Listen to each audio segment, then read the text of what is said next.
Mga kahuan, panoorin ang video na ito upang alamin ang pinaka-latest na balita tungkol sa lagay ng panahon at bagyo. Update today. Magandang hapon, narito na yung update sa minomonitor nating si Bagyong Marce. Narito naman yung latest satellite image natin.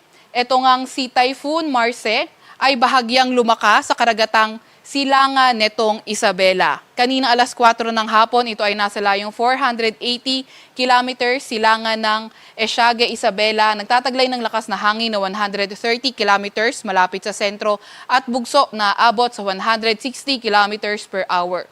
Kumikilo sa direksyong Hilagang Kanluran sa bilis na 25 kilometers per hour. Para naman sa lagay ng panahon, nasa natin sa may Cagayan Valley, Aurora, Quezon at Bicol Region. Magdadala nga itong si Typhoon Marce ng mga maulap na kalangitan at mga kalat-kalat na pag-ulan, pagkidlat at pagkulog. Sa Mindanao naman, inaasahan rin natin na magiging maulan, dulot naman ito ni Typhoon Marce. Sa Metro Manila at nalalabing bahagi ng ating bansa, asahan natin partly cloudy to cloudy skies at may mga tsansa nga ng mga localized thunderstorms.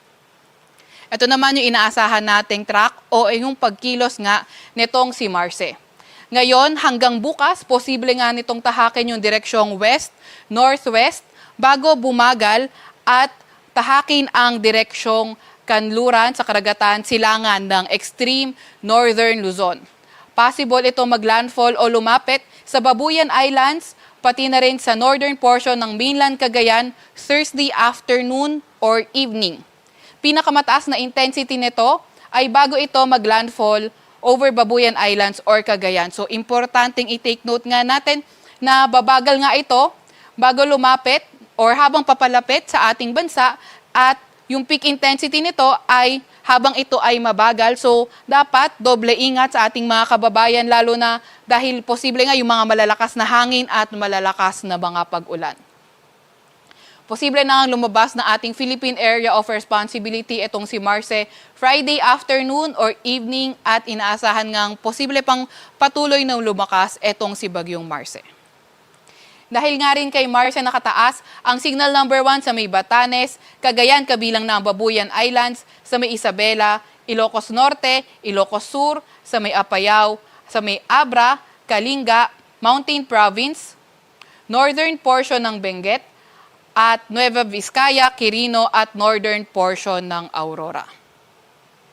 Sa malalakas na hangin naman ngayong araw, asahan natin sa Ilocos Sur, Aurora, Quezon at Camarines Norte at bukas sa may Ilocos Region, Quezon, Camarines Norte, Camarines Sur, pati na rin nga sa may Catanduanes.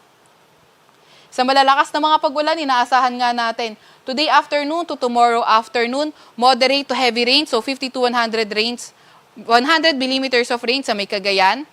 And by tomorrow afternoon until Thursday afternoon, moderate to heavy sa may Batanes, Cagayan at Apayao. Thursday afternoon until Friday afternoon, intense to torrential rain sa may Cagayan. Heavy to intense sa Apayao, Ilocos Norte, Batanes. At moderate to heavy rains naman sa Isabela, Abra, Ilocos Sur, Kalinga at sa may Mountain Province. Meron din tayong nakataas na gale warning sa Batanes, Cagayan kabilang ng Babuyan Islands, sa may Isabela, Ilocos Norte, Ilocos Sur at ilang parte ng Aurora which are Disalag, Kasiguran at Dilangunan. Kaya kung maaari ay huwag muna tayong pumalaot sa areas na yan dahil magiging maalon hanggang sa napakaalon ng karagatan.